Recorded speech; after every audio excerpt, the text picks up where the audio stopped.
vocês assim que possível. Bom, nesse episódio, minha ideia é contar um pouco da história desse nosso país, pequeno país, mas que é uma potência, tanto em termos tecnológicos quanto militar. E a gente vai ver que isso, nessa história, como isso surgiu e por quê, né? E como isso e como faz a diferença hoje, né, para o futuro, todo o mindset, a mentalidade de inovação aqui de Israel.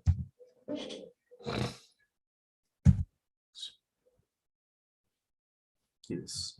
Então, vocês sabiam que o pendrive, o Waze, o Move It, e a PillCam é uma câmera que fica dentro de uma pílula, onde se você faz uma endoscopia tomando uma pílula e a câmera 3D filma o interior do organismo e manda os dados coletados com o sistema computacional. O pendrive, que a gente usou durante muito tempo, talvez agora com a expansão da nuvem, a gente praticamente também não tem mais usado o pendrive, porque está tudo na nuvem. O Waze, né, que foi vendido, se não me engano, para o Google,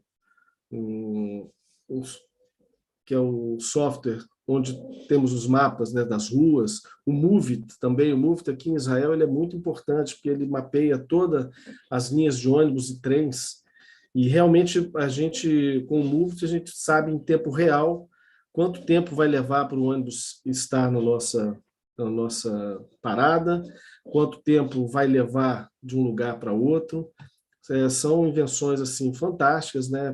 Principalmente essas questões de mapas de mobilidade. Enfim,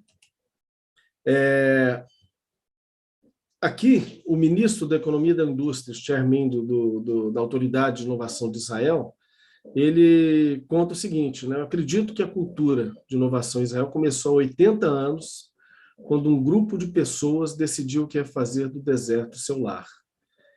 E realmente,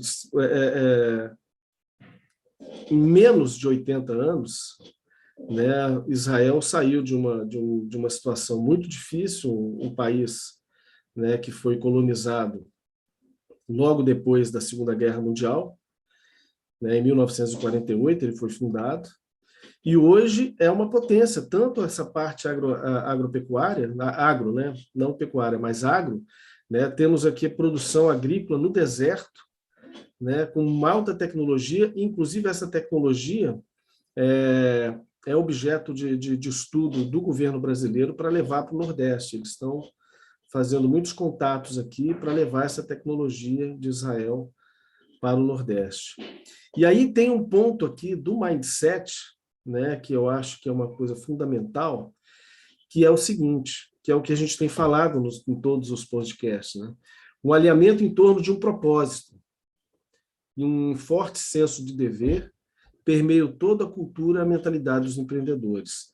Então, aqui a gente fala, né, de propósito, e o propósito de Israel é: todo judeu tem o direito de ter uma nação para onde voltar, vivendo de forma livre e independente. E isso, por pensar que não tem nem 100 anos, né, é um propósito muito nobre e que realmente tornou o país, né, na potência que ele é hoje. É um país de primeiro mundo, um país que tem uma pujança econômica, principalmente por conta do high-tech, né, que a gente vai ver aqui o porquê disso. Né? A história de Israel, né, do Estado moderno de Israel, começa bem antes de 1948. Né? O Theodor Herzl, que foi o fundador e presidente da Organização Sionista, um movimento político, né, que já tinha, que visava a recriação do Estado de Israel, ele, em 1986, ele declarou: a forma como vamos lidar com as questões sociais irá depender inteiramente do desenvolvimento da tecnologia. A palavra impossível será extinta pelos nossos homens da ciência. O futuro do Estado de Israel deverá ser uma terra de experimentos e novos modelos científicos. Parece que vale para hoje, mas é 1896. Albert Einstein, que foi um dos fundadores da Universidade do Ternium, em 1925.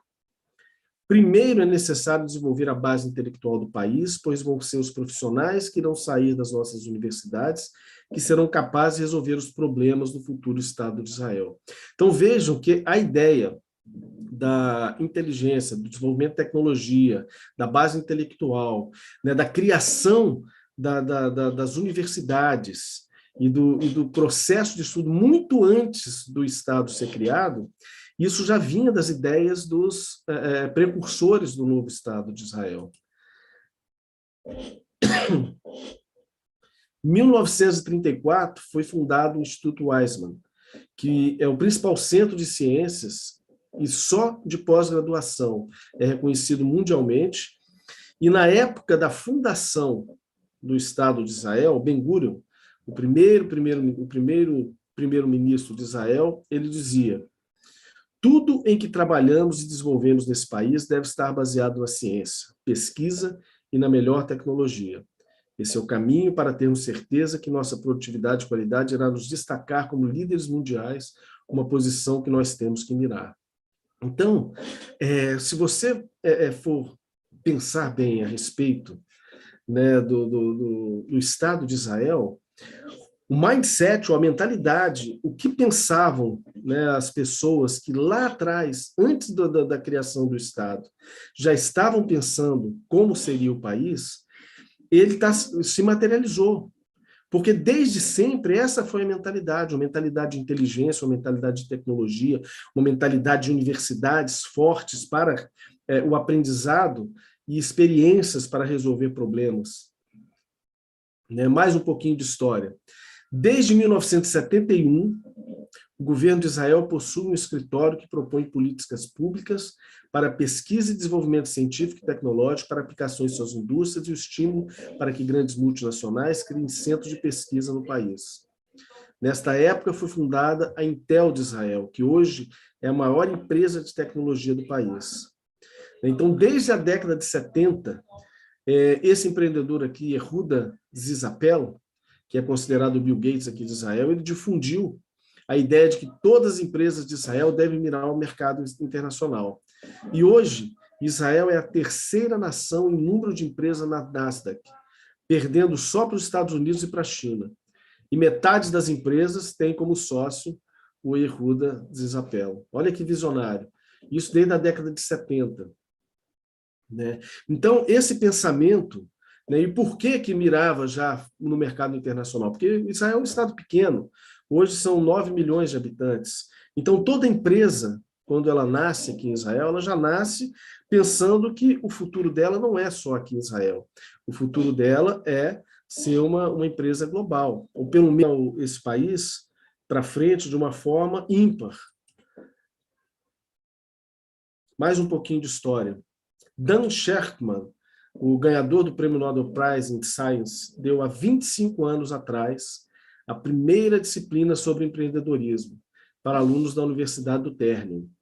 A Ternium é a Universidade de Tecnologia que está entre as 100, talvez seja a melhor universidade de tecnologia aqui de Israel, entre as 100 melhores universidades de tecnologia do mundo.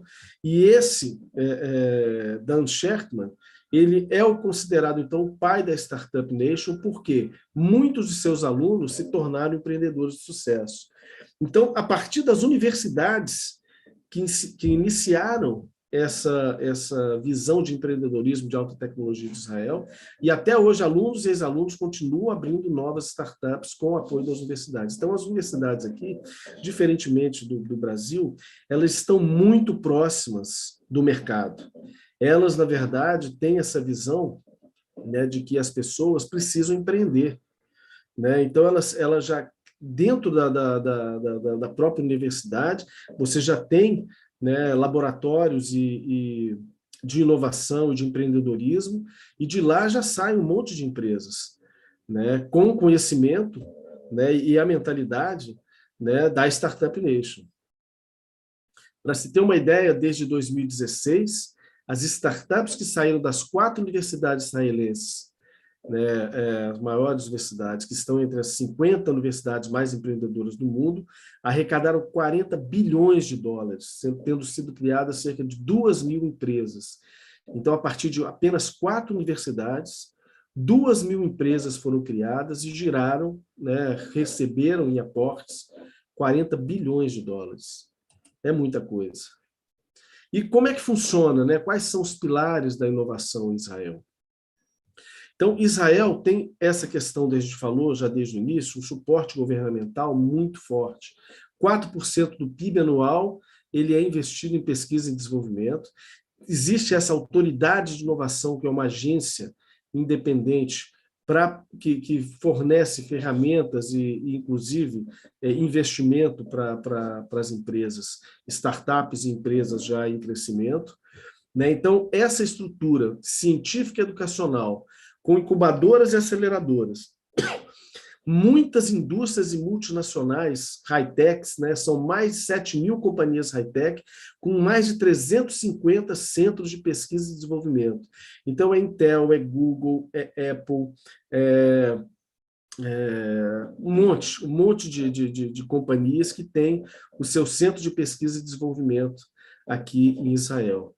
Né? E com isso, né, e outra coisa, como existe, né, essa infraestrutura, né, suportada pelo governo e por esse centro de pesquisa, né, a inovação, né, são mais de 5.500 startups, né, a maior relação de startup per capita no mundo, e aí vem um ecossistema muito forte de venture capital. Né? Então, são 150 fundos de venture capital, né? O primeiro também investimento em percentual do PIB no mundo, investindo nesse ecossistema. Com isso, né, você tem uma estrutura muito competitiva, porque o mercado interno é pequeno. E aí, essa questão, né, existe, então, a proximidade dos EUs, baixo custo de pesquisa e desenvolvimento, muitas e muitas empresas trazem suas áreas de pesquisa e desenvolvimento, porque aqui existe uma diversidade, além da cultura empreendedora, né, e uma diversidade de mentalidade de sobrevivência, sem medo do fracasso, tem muitos cientistas e mestres e doutores. Né? E mais do que isso, tem a força militar. Então, assim, o Exército hoje ele consome 20% do orçamento do país, só que ele é um exército de muita inteligência. Então, é tecnologia avançada, expertise em cibersegurança e muita coisa que sai do Exército e que realimenta, né, o ecossistema de inovação e de empresas, e a gente vai ver aqui que a maioria das pessoas que servem nessa unidade aqui, na 8.200, que é a unidade de inteligência da Força Militar, eles saem e criam empresas high-tech. Vamos aqui com calma. Então, essa questão do serviço militar obrigatório, eles são 3 anos de serviço militar, dos 18 aos 21 anos, e então existem essas unidades de inteligência que criam esses especialistas em tecnologias, especialistas cibernéticos e hackers, como nenhum outro exército no mundo possui, nenhum outro serviço militar possui tal capacidade, tal investimento em inteligência, porque a gente depende dessa inteligência para poder se proteger de todas as ameaças que estão em volta aqui do país. Né? Então, essa unidade, a 8.200, que é a unidade de informação de inteligência, e a 81, ela fornece tecnologia de combate. Né? Então, essa cultura, metodologia educacional dentro do serviço militar obrigatório são excepcionais. Né? Mais de 1.000 empresas foram fundadas por ex-alunos da unidade 8.200. Então, do Waze ao Checkpoint, que é uma empresa de cibersegurança, e a Mirabilis, que é a empresa mãe do ICQ, 90% do material de inteligência em Israel vem dessa unidade 8.200, de acordo com a Forbes. Então, o que acontece? Você tem entre 18 e 21 anos, você entra em unidades, em pequenas unidades, que estão o tempo todo em alerta por conta, né, de todas as ameaças que a gente sofre o tempo inteiro, desses terroristas, né, que estão em volta. Em Gaza, o Hamas, aqui no Líbano, o Hezbollah, o Irã, o tempo todo fomentando, a Síria, que está aqui pertinho. Então, quer dizer, são todos a atenção e inteligência, né, e cibersegurança, e drones, e o domo de ferro, quer dizer, aquela proteção dos antimísseis, tudo isso é inteligência tecnológica levada a cabo por pequenas unidades de jovens. Então, são jovens, claro que você tem os comandantes, mas são os jovens que entram, que assumem, né, vários comandos, né, dessas unidades, e não há ninguém por perto para lhe dizer como deve ser feito. Então, a cultura interna é por design que os seus superiores simplesmente dizem que você deve descobrir o que tem que fazer nas situações. Você, claro, os soldados recebem o treinamento, mas é dada a liberdade para pensar de forma diferente, e naquele momento, daquele grupo pequeno que está numa determinada missão, são eles que decidem, né, o que deve ser feito. Né, e não a hierarquia superior, não são ordens que vêm de cima. Existe uma diretriz, mas existe uma autonomia de cada equipe para poder levar adiante, né, as soluções em cada uma das missões. Então, aqui, como diz o fundador do Wix, o Avishai Abraham, quando você é um empresário, essa habilidade mais importante, quando você faz 5 ou 10 ou 20 projetos, você acaba construindo 3 coisas que poderiam ser uma startup. Então, internamente, você está cheio de projetos dentro do Exército, onde você tem que arriscar, ousar, inovar e decidir sob pressão, né? E isso, quando essas pessoas saem do serviço militar, eles estão prontos para empreender. Então, isso é uma coisa fantástica do Estado de Israel. Lourenço? Sim. Oi, então, mas o que quer dizer a cultura interna é por design? O que quer dizer isso? É o próprio projeto, né? O projeto que é feito das unidades, da forma de trabalhar, né? O design é um projeto, eles projetam equipes para que elas sejam autogerenciadas, né? E elas possam, a partir do conhecimento que é dado para eles, resolver os problemas ali que acontecem no campo de batalha, né? Durante a missão. Né? Então, isso aí foi...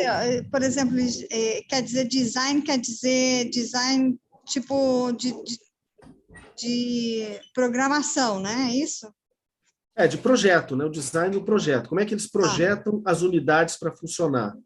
Então, por projeto, a unidade ela tem essa autonomia, ela tem as diretrizes, mas ela segue ali diante de um problema no campo, onde eles não têm muito tempo, muitas vezes, para consultar superiores sobre como vai ser ou como vai deixar de ser, eles têm que tomar decisão ali na hora. Né? Então, eles já são acostumados já são orientados a tomar as próprias decisões, né, como equipe. Uhum. E são unidades pequenas, na maioria das vezes, né? Não são grandes unidades. São. Eu sei que 13 já é muito. Então, isso é outra coisa, né? Que pensando depois no modelo de startup também é um pequeno grupo que trabalha com alto risco e com a inovação no sangue. Então, eles já saem do Exército já preparados para esse modelo, né? Aí, quando você pega, por exemplo, esse suporte governamental, que é impressionante também, né, no caso de Israel, 20% do orçamento é dado às Forças Armadas e 4% em pesquisa e desenvolvimento, né, com uma autoridade de inovação, né, com possibilidade de financiamento público e ferramentas para os empreendedores e startups. Aqui, fora isso, a gente tem aqui a Ruth, tanto a Ruth como eu, né, a gente está dentro de um programa, de um projeto, né, também governamental, que dá suporte para novos empreendedores imigrantes. Então, existem projetos aqui de várias formas para subsidiar de conhecimento, de recursos e de ferramentas para que todos que queiram empreender tenham as condições adequadas para poder começar, e principalmente não só para começar, depois para se desenvolver também. Então, né, dentro dessa autoridade de inovação, eles oferecem essas ferramentas que auxiliam no desenvolvimento dos conceitos tecnológicos inovadores, nesses estágios já de pré-lançamento ou de pesquisa e desenvolvimento inicial. Por quê? Porque aí eles conseguem já transformar as ideias em realidades, mas em realidades já voltadas para a tecnologia e para o digital.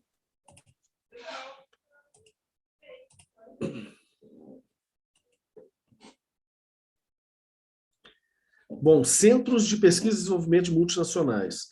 Com esse ambiente, né, tão propício, né, com pessoas movidas por esses propósitos, altamente capacitadas por situações que elas viveram já quando jovens, né, no Exército, né, nas forças militares, não só no Exército, tanto na Marinha quanto na Aeronáutica, enfim, as forças militares trabalhando intensamente, né, sobre constante perigo de ataque, né? Então, esses alunos entram nos centros, e aí entram esse centro de pesquisa e desenvolvimento, e várias pessoas que participam dessa pesquisa e desenvolvimento, elas se movem, né, de um lado para o outro ao longo das carreiras, e aí essas habilidades tecnológicas e gerenciais que eles adquirem nesses centros de pesquisa e desenvolvimento, eles têm um fenômeno conhecido aqui como transbordamento, que é o espalhar isso pelas vários participantes, né, da indústria de alta tecnologia.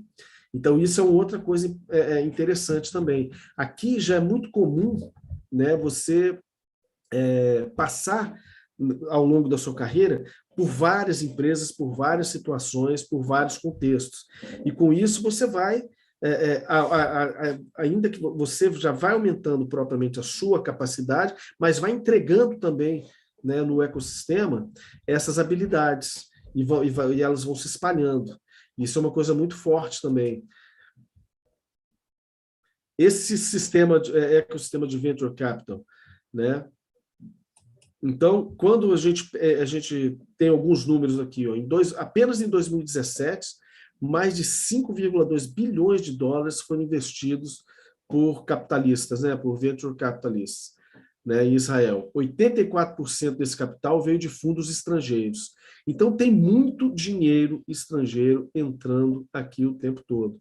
Em 2020, mesmo em meio aos desafios da pandemia, foram 620 novas empresas que foram adicionadas a carteiras de fundos de venture capital, né?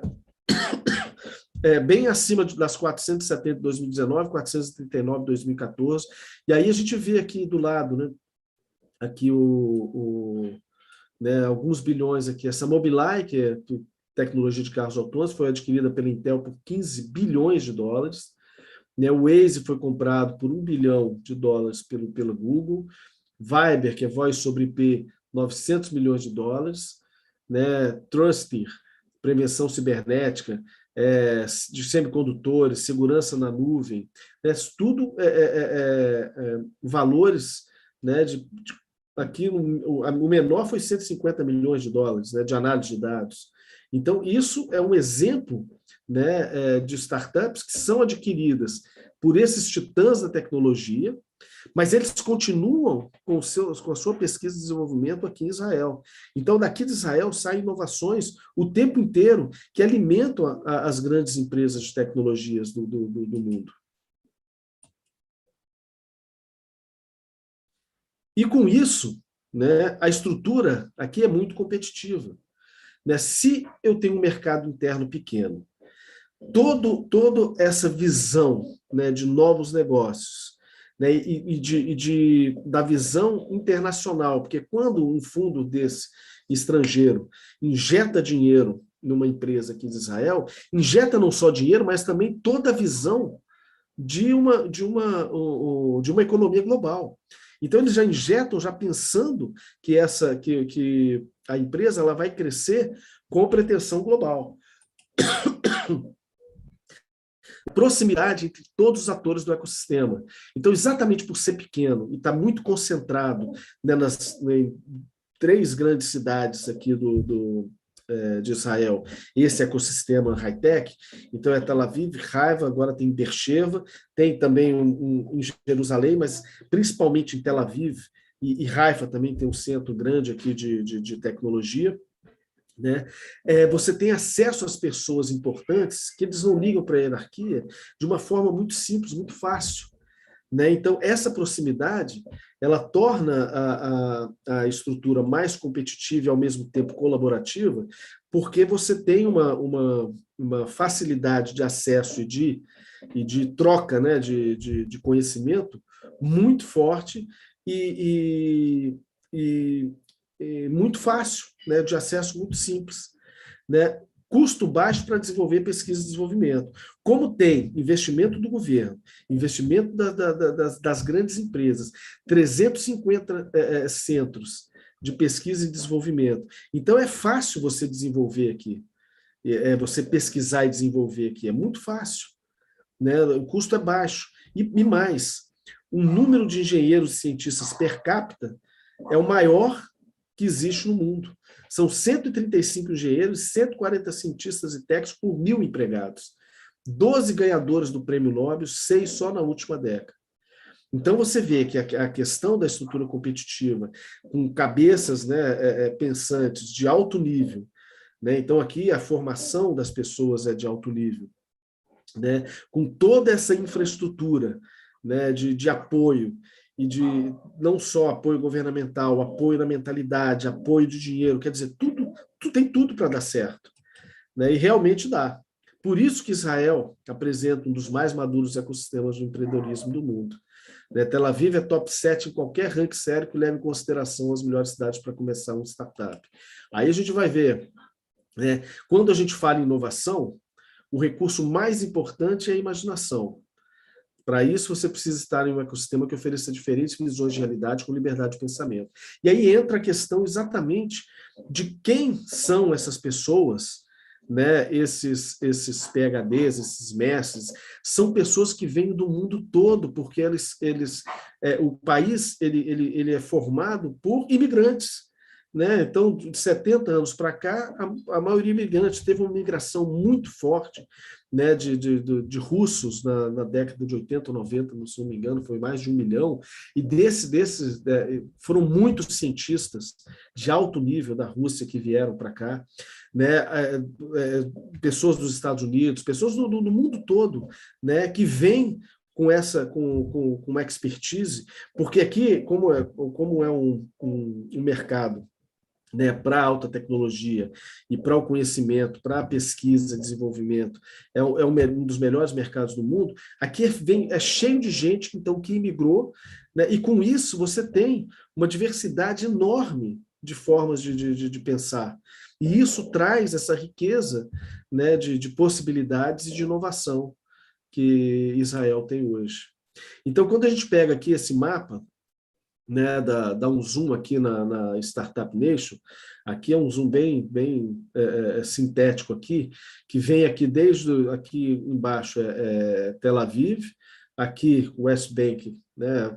Se você pensar aqui, onde eu estou passando o mouse, aqui é Jerusalém, entre Jerusalém e Tel Aviv, que é esse pedaço aqui, ó, né, tem um monte de coisa acontecendo, e aqui em cima, no norte, é onde eu estou morando, que é Haifa.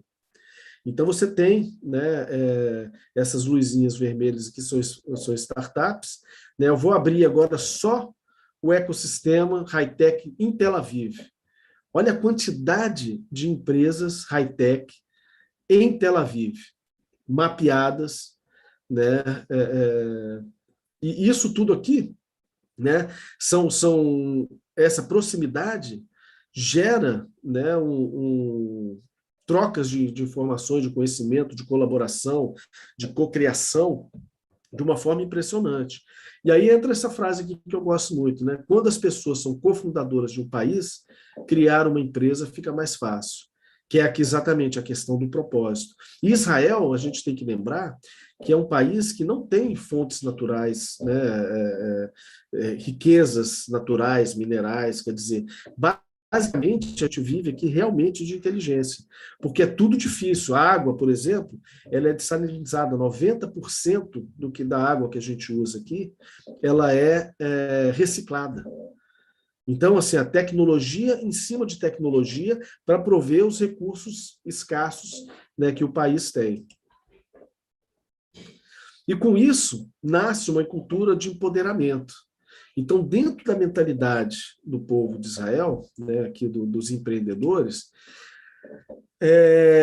aqui eles são muito assertivos, muito diretos, muito que para a gente, por exemplo, na nossa cultura brasileira, dentro de uma empresa de pensamento mais tradicional, poderia soar como insolência.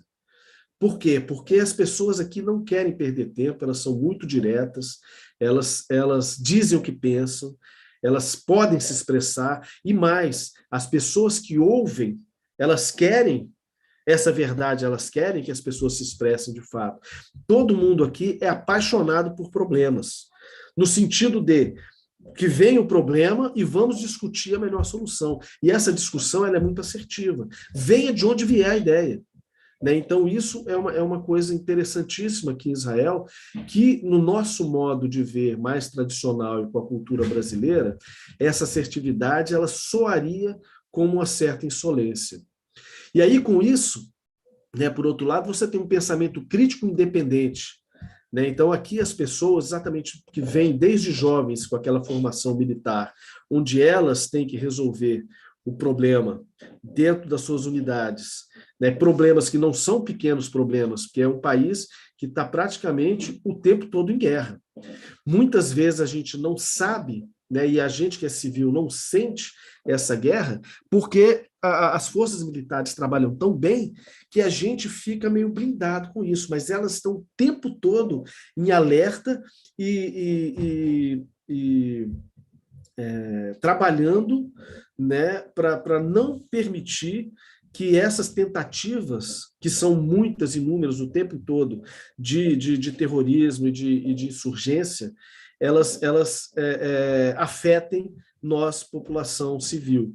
Então, com essa questão, né, o pensamento crítico independente, na nossa cultura mais tradicional do Brasil, de enxergar isso, enxergaria como uma certa insubordinação. Quer dizer, então, aqui é muito fácil você ver a pessoa, isso é interessante, assim, que a gente até se assusta no início, discutindo tete a tete assim, com o chefe, de uma forma assim que para a gente que está naquela cultura, né, de mais subordinada, né, do Brasil, que a gente nunca falaria com o chefe do jeito que eles falam aqui. Né? Por quê? Porque eles têm esse pensamento crítico independente. Mas isso não é uma insubordinação, é a forma deles enxergarem e a forma deles lidarem com os problemas essa confrontação, muitas vezes, em busca da melhor solução. E aí tem essa questão da ambição e visão versus arrogância. Então, aqui as pessoas são ambiciosas e são visionárias de fato, mas não são arrogantes, né? Porque elas sabem o potencial que têm, elas sabem ser ambiciosas e ter visões exatamente quando eu vou fazer alguma coisa, eu já penso que eu vou ser global, né? E isso não sou arrogante.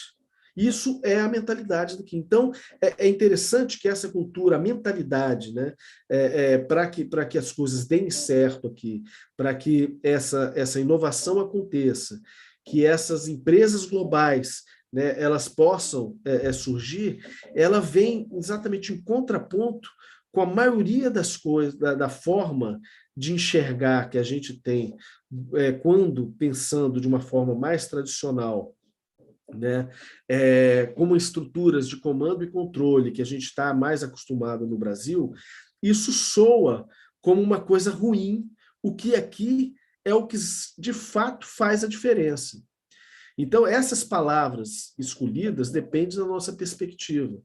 Coletivamente, as palavras que estão à esquerda, elas caracterizam o típico empreendedor israelense. E aí, esse cônsul-geral Israel do Brasil, né, ele comenta aqui, ó, ensinamos logo cedo os jovens a assumir grandes responsabilidades, administrar recursos e tomar decisões sob pressão. Então, quando a gente pensa em liderança empreendedora, que a gente já falou em outros podcasts, né, é você exatamente isso, você empreender, você tem responsabilidade sobre, né, os recursos que estão disponíveis, que têm que ser administrados e têm que ser geridos os riscos, né, de utilização e de tomada de decisão, né, e essa tomada de decisão aqui, dentro da estrutura militar, e também logo em seguida, né, quando a pessoa sai e entra numa estrutura, né, das startups e desse mundo high-tech competitivo e visando a competição global, eles trabalham sob pressão o tempo todo. Né? Então, quando a gente fala de startup, não é uma coisa simples você trabalhar e viver o mundo de startup, porque são decisões o tempo todo que podem levar a empresa a obter investimento e crescer rapidamente, ou ela ser engolida pela próxima que surgiu. Então, essa tensão, né, que se lida, né, com grandes pressões, grandes responsabilidades, né, administrando recursos, imagina você, uma empresa, uma startup, receber aí aportes, como eu vi já algumas empresas aqui que eu visitei, receber aportes de 100 milhões, de 200, 300 milhões de dólares. Imagina a responsabilidade, né, dos gestores em dar vazão e com toda essa verba disponível, acertar, né, buscar acertar e fazer a empresa crescer. E aqui agora o seguinte, né, o diretor da Autoridade de Inovação de Israel já falou o seguinte: o próximo passo da onda de desenvolvimento é adicionar essas capacidades digitais, como internet das coisas, robótica, mineração de dados, inteligência artificial, em áreas ainda com menos tecnologia. Então, eles já estão fazendo experiências na construção civil, varejo, logística, serviços públicos, tratamento de esgoto, levando toda essa tecnologia, né, atual e futura, né, para dentro de todos os negócios, né, do país. Então, aqui a gente tem, por exemplo, sistemas, né, durante a pandemia, coisas assim que eu achei fantástico, né? A gente tinha já a localização, né, pelo GPS do celular, você já recebia informações de qual a proximidade que você estava de pessoas que estavam com corona para você poder ir para um lugar ou não. Então, quer dizer, toda essa questão da mobilidade já era mapeado, né, se você quisesse, é claro, não era um obrigatório, mas se você permitisse ser localizado pelo GPS, para exatamente evitar, né, você ter contato com pessoas que já contaminadas, isso estava disponível. Aqui, toda a parte, né, da nossa vida, em termos de documentos e relação com prefeitura, com governo, é tudo integrado. É tudo, então, a partir da nossa identidade, integra-se tudo, desde a parte a parte dos serviços públicos em si, com a parte de saúde. Então, é uma coisa totalmente integrada pela tecnologia. E agora, eles estão investindo nessas áreas com menos tecnologia. Então, a gente vai ver uma mudança, talvez daqui 3, 4, 5 anos, recebendo essa tecnologia toda de inteligência artificial, áreas que hoje a gente não vê tanto. E aí entra, né, essa questão do pensamento Rosh Gadol, que significa, né, pensar grande, né, Rosh é cabeça, Gadol é grande, né, pensar grande, que você pode seguir as ordens, mas, contudo, procedendo da melhor maneira possível, utilizando o bom julgamento, investindo todos os esforços necessários, quaisquer que sejam, para alcançar os resultados. Então, aqui, o pensamento Rosh Gadol, basicamente, é uma orientação a resultado. Então, aqui, o que acontece? Com isso, como você tem que investir todos os esforços necessários para alcançar os resultados, a improvisação, ela vem acima da disciplina e o questionamento da chefia acima do respeito à hierarquia. Então, eles consideram realmente que quem está na linha de frente, na ponta, ele pode e deve improvisar, porque ele vai ter que resolver a questão ali na hora, e ele vai questionar a chefia, porque muitas vezes é lá na ponta que se vê o problema mais claramente. Né? E a chefia aqui está pronta para receber, né, esse questionamento e lidar com isso, muitas vezes não de uma forma tranquila, são discussões assim, acaloradas e tal, mas que faz parte da cultura, da mentalidade.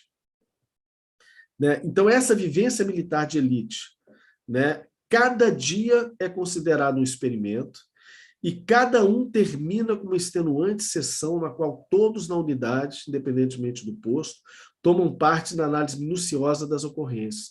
Então, veja bem, aqui, né, cada missão, cada dia, o que aconteceu, ele é reavaliado minuciosamente, todos os dias, né? Então, é como aquela ideia, né, da gestão ágil, quando a gente trabalha hoje, né, pensando em metodologias ágeis, onde você, né, roda uma determinada sprint ou roda uma determinada tempo curto e reavalia tudo aquilo que está acontecendo para poder direcionar melhor, né, o próximo dia, isso aqui acontece diariamente nessa vivência militar de elite. Então, a economia israelense se beneficia dessa questão do pensamento Rosh Gadol, que é essa questão de pensar orientado a resultados, onde você improvisa e questiona a sua chefia no momento que você acha que deve tomar determinada decisão, e reforçada por essa reavaliação crítica e experimentação, em vez de padronização. Então, aqui a gente vê por que funciona a questão da inovação. Porque a cabeça do israelense, ele já está pronto para inovar.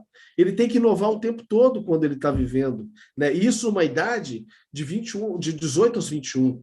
Então, é muito jovem que o cidadão israelense aprende a se comportar como a gente quer treinar todas as nossas forças de trabalho hoje no Brasil para pensar dessa forma, para pensar em inovação, para pensar em experimentação, para poder ter análise crítica. Né? Tudo isso ele é formatado já desde da tenra idade dos 18 anos, né, da pessoa que entra no Exército. Eu acho que isso é uma das grandes... os grandes diferenciais aqui de Israel é exatamente essa vivência que o Exército dá, né, que a Força Militar dá. Então, com isso, você tem vários tipos de sinergia. Essa estrutura cultural influenciada tanto pelo Exército quanto pela estrutura competitiva, que tem um grande impacto no mindset, né, na mentalidade do povo israelense. Essa transferência eficiente de conhecimento e tecnologia, envolvendo o Exército, a estrutura educacional, as incubadoras, o governo, as multinacionais, né, que compartilham e reúnem os recursos para oferecer à população o que foi feito em campos e laboratórios. Então, todo essa infraestrutura, esse ecossistema, ele está o tempo todo se misturando, né, por conta exatamente da quantidade pequena de pessoas que tem aqui e da mobilidade que existe entre você sai do Exército, sai da Força Militar, abre uma startup, a multinacional vem, compra a sua startup, leva para um centro de pesquisa e desenvolvimento, né, vê necessidades que o governo tem, o governo investe nisso também dentro das universidades. Então, assim, é uma cultura propensa ao sucesso. Né, porque todo mundo conversando, né, com objetivos comuns de criar, né, inovações e criar valor. Né, e fácil acesso a fundos do governo e venture capital, né, para poder fazer as empresas crescerem. Né? Então, com isso, né, isso contribui fortemente para esse círculo virtuoso. Então, não falta recurso, não falta mentalidade, não falta infraestrutura, não faltam pessoas. Né? Então, isso tem feito com que Israel crescesse muito mais do que outros países. Né? Hoje, inclusive, eles estão agora tentando fazer um controle da moeda, do shekel em relação ao dólar, que ela nunca esteve tão valorizada. E para os empresários daqui, isso não é bom, porque prejudica a exportação. Mas hoje é tanto dinheiro que entra em Israel que está difícil enfraquecer o shekel em relação ao dólar. Né? Então, o que torna a atual mistura israelense tão fértil? Então, ela tem essa questão, o patriotismo, a motivação, a constante consciência da carência das adversidades. Então, com isso, a gente tem, né, essa noção de propósito muito forte, né, de ter uma pátria forte, motivado nessa consciência das carências de recursos, das adversidades, né, que Israel passa o tempo todo com esses ataques, né, o tempo inteiro dos fundamentalistas, dos radicais, dos terroristas, e o tempo todo eles tentando atacar. Uma vez eu vi uma reportagem dizendo que as forças, né, de militares de inteligência conseguem frustrar 9 entre 10 tentativas. Né? Então, você vê que a gente ainda passa por um monte de tentativas que são noticiadas, mas 9 entre 10 elas são frustradas. Né? Então, juntamente com a curiosidade, o desprendimento profundamente enraizado na história israelense, né, isso é muito fértil, né, para a inovação, para o crescimento, né, para um mindset mesmo, para uma cultura de crescimento o tempo todo. E aqui coloca o seguinte, ó, a maior contribuição do povo judeu para a história é a insatisfação. Isso é ruim para a política, mas bom para a ciência. O mais prudente a fazer é ousar, diz Shimon Peres. Então, aqui eu termino, né, essa pequena apresentação, né, e pensando mesmo, né, em como, né, a gente pode aprender dessa mentalidade, desse mindset, e trazer isso para o nosso, né, visão do mindset digital que a gente está desenvolvendo, né, nesses podcasts. Então, a gente começa, né, principalmente com a questão daquele reboot pessoal, que é você ter um propósito. Então, aqui, a gente vê como o propósito, né, que é um propósito de ter um país onde todos possam voltar, viver sua vida, né, como judeus, plenamente. Então, um propósito forte motiva as pessoas a encarar as adversidades e as carências e inovar para poder resolver esses problemas todos. Mas lá atrás, né, antes disso, uma cultura voltada ao conhecimento científico, né, à inteligência, à inovação, ao conhecimento tecnológico, a aplicação disso para resolver problemas, isso nasceu antes do próprio Estado de Israel. Né? Então, isso é uma coisa fantástica também. Né? Então, você tem toda a base da construção do país feita a partir de uma noção de que a inteligência, de que a tecnologia, que a ciência que vai fazer com que esse local, que antes era um deserto pobre, possa enriquecer, e a gente está vendo que isso está acontecendo agora, né? com o advento dessa era tecnológica, da era digital, com todo esse propósito, com toda essa infraestrutura que fomenta, né, tanto a estrutura governamental, quanto a universitária, quanto as empresas multinacionais, venture capitals, quer dizer, todo esse circuito, e pessoas que estão, né, já no mercado, e que entraram no mercado já altamente capacitadas, trabalhando com uma proximidade muito grande. Então, quer dizer, aqui em Israel, o termo cocriação e colaboração, só de olhar esse mapa aqui que eu quero mostrar de novo, é um mapa aqui de Tel Aviv, você imagina como essas empresas estão próximas. Obviamente, todos se conhecem aqui na proximidade e fazem contatos, e trocam ideias, e trocam pessoas, né? Uma pessoa vai para ali, vai para cá, e enfim. Então, essa pujança, né, do mercado, do ecossistema high-tech, é uma coisa também que é fantástica. Né? E outra coisa, inspiração. Né? Quando você está num meio inspirado, onde você vê as coisas acontecendo, onde você vê as pessoas criando, você vê as ideias surgindo e elas se transformando realmente em negócios, em empresas, e aí daqui a pouco está fazendo pior na Nasdaq. Enfim, são coisas que motivam e fazem com que as pessoas que estão aqui, elas acreditem que é possível. Se é possível para tanta gente assim, por que não vai ser possível para mim?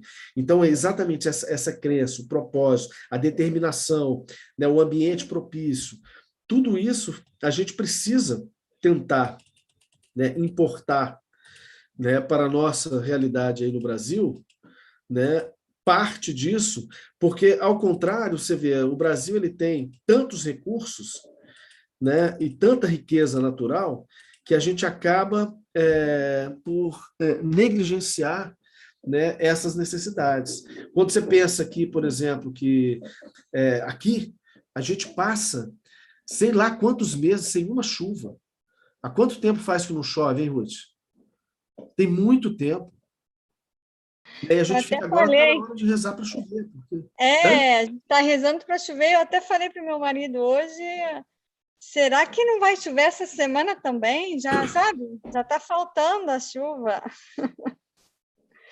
É verdade. É uma coisa impressionante. Lá no Brasil sobra, né? Então, assim, eu acho que essa questão também Essa semana da... só não choveu um dia no Rio. Só não choveu um Pois dia. é. Uhum. Mas aqui, por exemplo, essa questão da diversidade faz com que as pessoas tenham que tentar mais e pensar mais e trabalhar mais para resolver os problemas. E como a situação é diversa, né, a criatividade tem que ser maior. E aí que vem exatamente essa dificuldade, né, no empreendedorismo, a dificuldade e o problema são insumos, né, são oportunidades. Né, a gente precisa enxergar, né, dentro do mindset digital, muitas vezes, esses grandes problemas que a gente tem enfrentado são grandes oportunidades que a gente tem, né, de pensar diferente, de fazer diferente. E eu acho que Israel tem muito a ensinar para a gente. Eu estou assim encantado do pouco tempo que eu tenho aqui, né? E também eu conheci algumas pessoas, mas nem tantas, né? Visitei algumas empresas, né? Tem esse trabalho que a gente está fazendo junto ao projeto Malot, que é um projeto de suporte, né, aos empreendedores, novos imigrantes empreendedores. Quer dizer, tem muita coisa aqui para a gente aprender, para a gente se basear. E Esse eu acho. suporte, esse suporte ao empreendedor, o que ele é importante também é que ele dá lugar para as pessoas que, na verdade, estão no fundo, né, ou no mais embaixo da escada, ou como é que se diz? Da escada da sociedade. O imigrante, em qualquer lugar do mundo, ele é quase último, sabe? Ele é o que trabalha sobre os trabalhos, todos os trabalhos que ninguém quer fazer já. Exatamente. E ele não sabe falar, então também ninguém pensa que ele sabe pensar, sabe? Tem muitos problemas com os imigrantes e essa ideia de trabalhar com imigrantes de uma maneira de olhar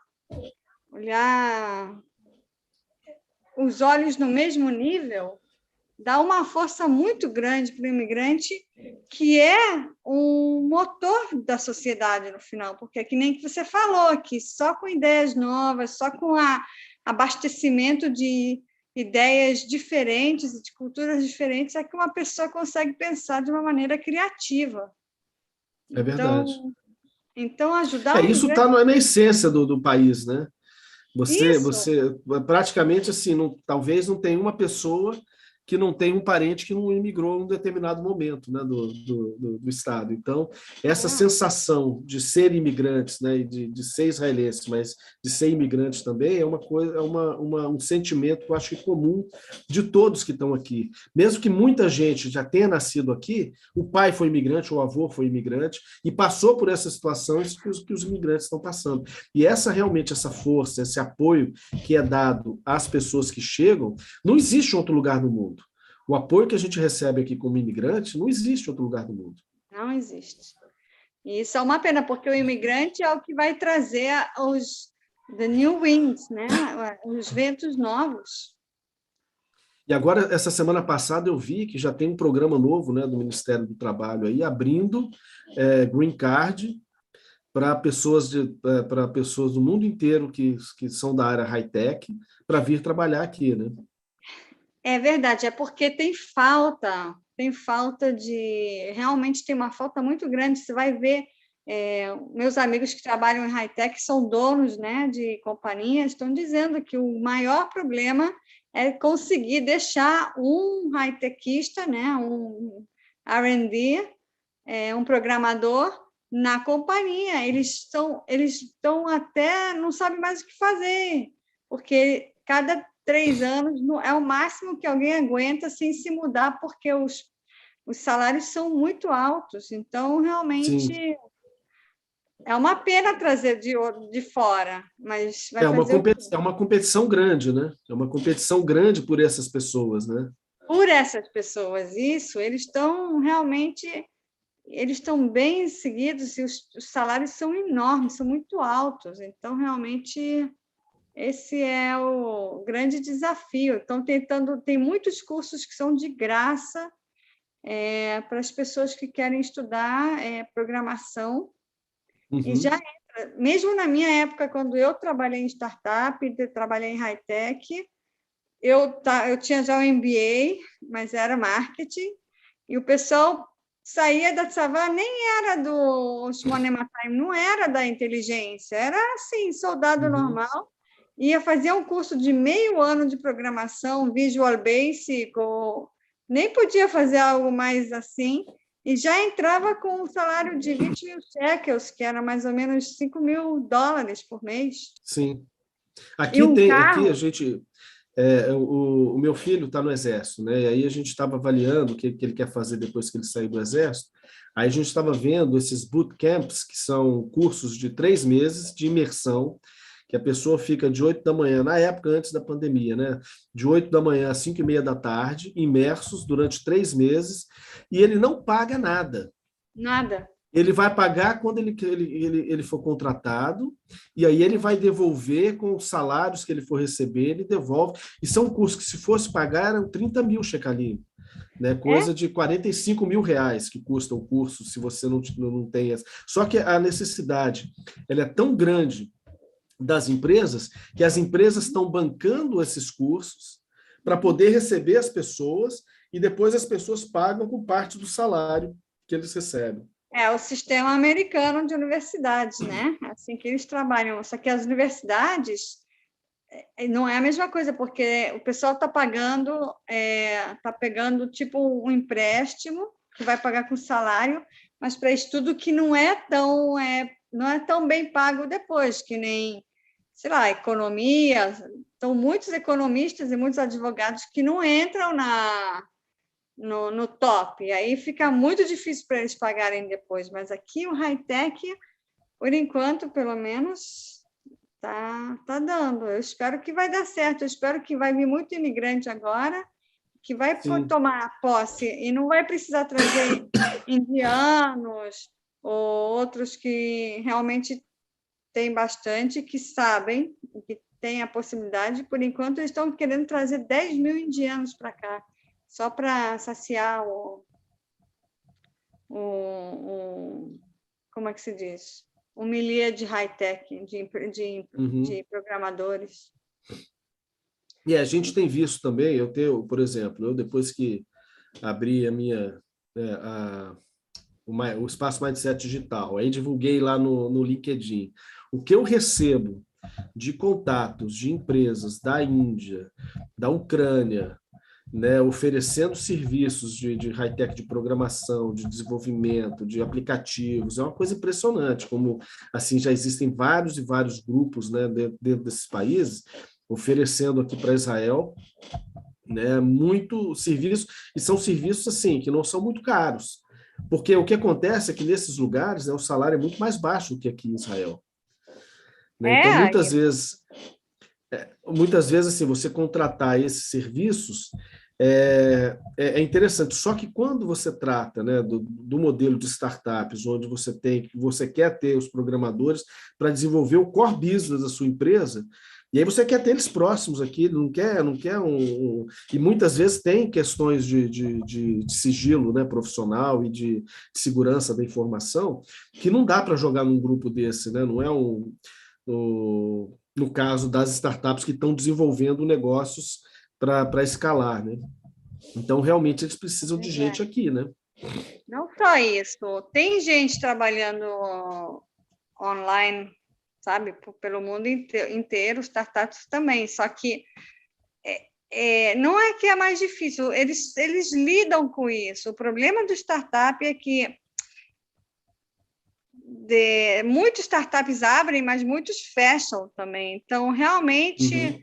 você quer, nos primeiros 3 anos, pelo menos, você quer ter um time, não só perto geograficamente, mas perto no pensamento também. Quer dizer, que eles sabem trabalhar juntos, que sabem realmente, não é só vou fazer a programação, não é um Fiverr que você está contratando alguém para te fazer um negócio. Não, é toda uma base de cultura, de tipo de pensamento e muita dedicação. É muita dedicação. Quer dizer, quando você está longe, você não tem essa sensação de amizade. Quer dizer, você sabe que você está segurando o outro. Quando você está fazendo, o outro está podendo respirar.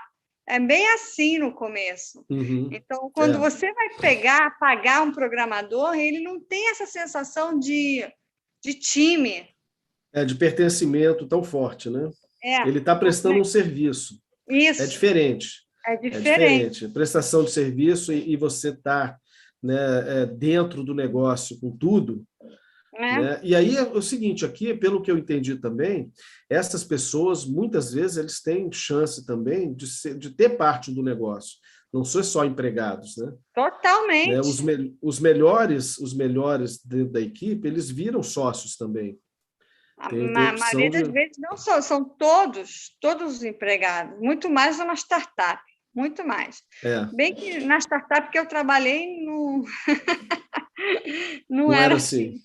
Mas é porque ainda não tinha o dinheiro nem para falar sobre isso. Muitos fecham, né? Tem que dizer isso também. Quer dizer, de 3 na verdade, mil, sim. 3 mil abrem por ano e só ficam 300. Uhum. Porque é a experimentação, né? Foi o que eu falei durante a apresentação, né? Que depois que você faz 10, 20 projetos, vingam 3, né? Só. Então, e é interessante, porque aqui não existe essa cultura de que o fracasso te derrota. O fracasso te dá experiência para a próxima. Né? Você ganha experiência para a próxima rodada. Tem de tudo, né? Tem o pessoal que fala, já não quero mais, tem o pessoal que vai lá e sai, mas a ideia realmente é que... Não, tem outra coisa, às vezes você fala, não quero mais startup, é muito difícil para mim, mas mesmo assim, quando você vai trabalhar como empregado, depois de você ter feito um trabalho no startup, você já é uma outra pessoa e você já pode ajudar esses lugares que são menos inovadores. Você está ajudando, você está semeando. A sua experiência no startup te ajuda os outros, mesmo você não continuando no startup. Você sai, mas educa. Você leva a experiência, você leva a habilidade, você leva a cultura, né? É uma série de uma forma de pensar que pode não ser tão disruptiva nessa empresa mais tradicional, mas está ajudando ela a se tornar mais digital, né? Se tornar mais digital, mais inovadora, mais team, o resultado, como é que você falou? Oriented, né? Orientado ao resultado. Orientado a resultado, coisas assim, ou menos hierarquia, porque tem ainda muitas... No Israel não é toda, que nem você falou, inovadora. Ela tem as partes inovadoras, mas tem também as partes que não são ainda, e que precisa. Por exemplo, essa pandemia ajudou a levantar... O pessoal da informática, da informação e da inteligência da Tzavá, que ajudou o Misrad Abriut, como o Ministério da Saúde. Eles entraram dentro do Ministério e voltaram tiraram eles dos anos 80 e fizeram deles ano 2020, que não é... 40 anos pularam com eles. Foi uma ajuda enorme. Eles não tinham nem conexão entre os computadores, o Ministério da Saúde. Então, às vezes, eles ajudam, tem que ajudar, porque não toda Israel ainda é inovadora. Assim. Israel tem essa indústria high-tech, que, na verdade, ela emprega 10% das pessoas, mas gera 90% dos recursos, né? E tem o resto que tem que ser puxado mesmo. E que é o que a Autoridade de Inovação tem falado, né?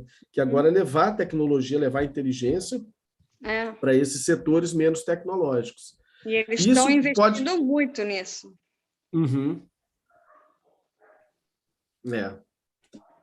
Mas é a forma, assim, eu acho assim, eu fiquei encantado de ver né, a forma como o israelense pensa, como as coisas acontecem aqui. Porque a gente que vem do Brasil, né, o Brasil não é que não tenha centros de inovação, mas é menos sistêmico. Né? Começa a ser criado, mas não tem essa visão sistêmica, né, de integração, principalmente a integração da academia. Que eu acho assim que aqui o fato das universidades elas estarem diretamente ligadas à inovação e aos empreendimentos não é uma coisa que acontece com facilidade no Brasil. Né? Eu não sei agora, depois que eu saí, se isso, até depois da pandemia, né, se isso tem modificado aí no Brasil. Mas isso aqui em Israel é muito diferente. Né? Muito diferente essa orientação ao mercado. Né? Tudo é feito para que esse conhecimento, a sabedoria, a tecnologia seja aplicado, de fato, em problemas reais, né, do país, do mundo, enfim. Né? São estudos, o estudo aplicado aqui é muito, muito forte.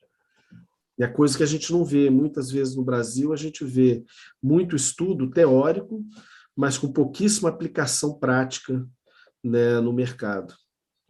Mas, Só que enfim, era também isso que eu queria. mas também tem às vezes tem uma falta um pouco do teorético. Eu acho que tem que segurar ainda a teoria. Se for tudo só aplicado, aí você perde um pouco da visão mais alta, da filosofia, do pensamento. Eu acho que aqui entra também o estudo do judaísmo, né? O estudo para estudar, Uhum. que também é importante. Não é só ser tudo ligado à aplicação e tudo isso. É sim, no final tem que ser aplicado, no dia a dia até também, mas a ideia de estudar por estudar e te fazer feliz com isso também é uma parte que não deve ser esquecida, né? Menosprezado, né? É verdade. Por exemplo, o meu filho do meio, ele estuda no Meshivá. E ele tem aula, né, de 7h30 da manhã, 5 da tarde, e muita aula de Torá, né, de judaísmo, o que eu acho que é fundamental, né, por conta dessa questão do propósito, da consciência, né, da ética, que isso tudo é necessário hoje em dia no mercado digital, onde a sua reputação, né, e a sua credibilidade, elas são importantíssimas, né, e a pessoa ter essa formação desde jovem, né, em tradição, em ética, em cultura, né, em relação, né, com como se relacionar com as pessoas, em todos os aspectos da vida, né? Então, acho que isso também é uma coisa diferencial aqui, que, assim, a gente, sobre essa questão do mindset high-tech, eu ainda não consegui fazer a ligação, mas provavelmente, né, isso tem até uma ligação mesmo de muita gente, né, que agora, isso eu vi uma reportagem também há pouco tempo, que muitas pessoas ortodoxas, né, eles estudaram, né, a Torá, estudaram a vida toda, mas quando começam a trabalhar com essa área high-tech, com programação, eles se dão super bem. Muito fácil para Eles têm uma facilidade muito grande pela capacidade deles de aprender coisas complexas, né? Uhum. Eles conseguem se destacar muito, né? Uhum. Então tem vários. Não só isso, todo estudo, você falou que você ainda não achou a ligação é que o estudo é perguntas e respostas. Na hora que você aprende desde pequeno perguntas e respostas, você não está engolindo matéria, né? Você está aprendendo a perguntar, você está aprendendo a ouvir várias respostas. No final, tem alguém que decidiu qual é a resposta certa, mas todas as respostas estão lá. Então, você aprende não existe só uma resposta. Você aprende que você não tem que ter medo, não tem que ter medo de outros pensamentos. Você aprende que Você pode perguntar e não é problema. Tem muita gente com medo de perguntar, mas aqui Verdade. é E parte. assim, a cultura milenar judaica, ela é feita de coach e mentoring, né? São Isso. mentores e coaches que te ajudam a se desenvolver a partir desses questionamentos, de um estudo por debate, né? Eu É. acho que esse, talvez, exatamente, aí está feito o link, né? Uhum. Por que que essas pessoas que são as religiosas têm se dado tão bem, né, no mundo digital? Exatamente porque elas têm já essa mentalidade de debate, da busca por soluções, né, muitas vezes criativas e diferentes, e por analisar situações sob várias perspectivas, né? Como a Torá É. permite, né? Ela apresenta cada página da Guemará, é trazido lá opiniões de 4, 5, 6 sábios, e aí depois uma decisão que foi tomada, né, como lei, mas que por conta da necessidade de fixar uma decisão, mas ali muitas vezes todos ali são considerados certos, né? Não só isso, a decisão, na maioria, a grande maioria, é democrática. Totalmente, estou falando 2.000 É, anos atrás, é é, democrática, é a maioria que decide. Só poucos os lugares que foi uma decisão única, assim, mas é. muitas vezes você pode dizer, está na aba, quer dizer, então, eles que decidiram e foi uma decisão. Isso é interessante, porque assim também a cultura ou o ambiente de startup não é uma coisa diferente, quer dizer, eles não estão sempre procurando a hierarquia, eles sabem trabalhar em hierarquia, quer dizer, eles dão muito respeito ao rabino e tudo isso, e mesmo assim eles não têm problema em perguntar, eles tudo e falar, mas eu não penso assim, isso não quer dizer Isso. desrespeitar o que você falou antes. Isso não quer dizer desrespeito. Eu acho que quando tem um respeito, tem também a possibilidade de perguntar. Quando você não tem respeito, você tipo não sabe aonde vai ser bom, ou onde vai ser arrogante, mas quando você sabe respeitar, você sabe também saber que uma pergunta quer dizer respeitar, ou um debate também quer respeitar, quer dizer, você está Uhum. respeitando a inteligência do outro, está respeitando a sabedoria do outro, e mesmo assim você está. Ele não ia gastar o tempo dele em você, a não ser que ele sabe que você pode aprender. Quer dizer, é um respeito Isso. mútuo, é bonito ver isso. É. E essa questão Pena do que não todas as aprendizado, né? histórias são assim.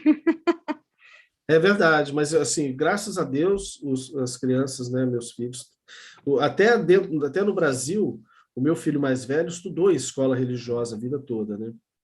Então ele teve essa oportunidade, que eu acho assim, uma oportunidade fantástica, realmente de aprender a partir dessas discussões e coisas muitas vezes muito profundas, né? É, Que se estuda nessas yeshivot, são questões profundas, dilemas éticos, né, que são colocados para as crianças e apresentadas a situações. São coisas muito interessantes, realmente, que preparam, né, de uma forma única para a vida. Então, aqui existe então, toda essa riqueza, né, a riqueza do mundo religioso ortodoxo, junto com a riqueza do mundo científico, e essas formas todas diferentes de pensar e divergentes, mas que no final convergem para um resultado, né, em um propósito comum. Isso faz muita diferença, e é isso que eu vejo que me encanta aqui, e que eu acho que a gente pode, né, dentro dessa cultura e dessa vivência, levar algo disso para as pessoas aí do Brasil, com esses podcasts, com os treinamentos, enfim, para que a gente possa fomentar esse tipo de abordagem que faz com que a inovação aconteça, com que, né, as pessoas possam co-criar juntas, mesmo pensando diferente. Então, isso é uma mentalidade que a gente precisa realmente desenvolver lá no Brasil. Eu vou fechando aqui agora, então, Ruth, nossa discussão. Semana que vem tem mais. tá ótimo. E agradeço sua participação, me honra muito sua participação, ajudou muito, porque você já é uma pessoa que, né, que já está aqui desde criança, né? Uhum. Então você já é praticamente israelense, né? uma brasileira, mas que é praticamente israelense. E aí conhece muito desse métier, né, da forma de pensar. E foi bom que eu fiquei meio receoso, né, pelo fato de eu estar aqui há muito pouco tempo, de falar alguma besteira, mas pelo jeito não, né? Pelo jeito eu fiz uma leitura razoável, sim, mesmo que Você deu não tão certo, profunda, mas eu fiz tá tudo uma bem. leitura razoável do que eu estou enxergando aqui, de como as pessoas pensam e agem por aqui, e por que que isso dá tão certo. O que me instiga a falar sobre isso é porque isso dá certo. Né? Exatamente o que está acontecendo. É um país que está em pleno crescimento, no meio da pandemia, nunca houve. Eu vi que as empresas high-tech elas cresceram muito mais na pandemia do que antes, É porque elas né? Porque eram elas muito mais conseguiram produtivas. muito A mais. produtividade aumentou, já não tem cafezinho, já não tem viagem no trânsito, já não É tem, verdade. já não tem brincadeira, não é nada. É É. pijama e trabalho. Muito legal. Tá bom, Então, até a Lorena. próxima, pessoal. Tá Vou bom, desligar aqui agora. tchau. Eu vou parar de gravar. Stop.